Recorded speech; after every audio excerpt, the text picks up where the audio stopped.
Hello everyone, Assalamu Walaikum. How are you all? I hope you are well.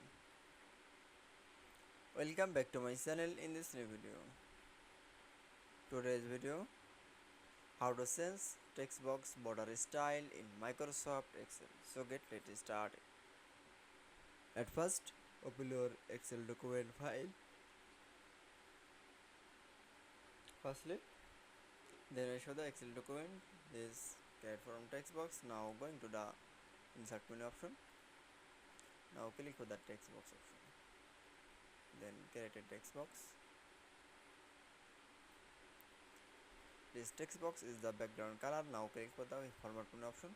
Now click for the shape fill option. Then analysis color and border.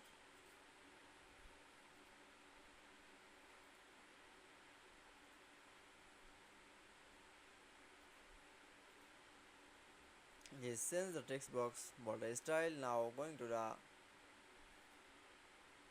format menu option. Now click for the shape outline option. Now click for the dash option. Then analysis style. Now for OK. That's OK.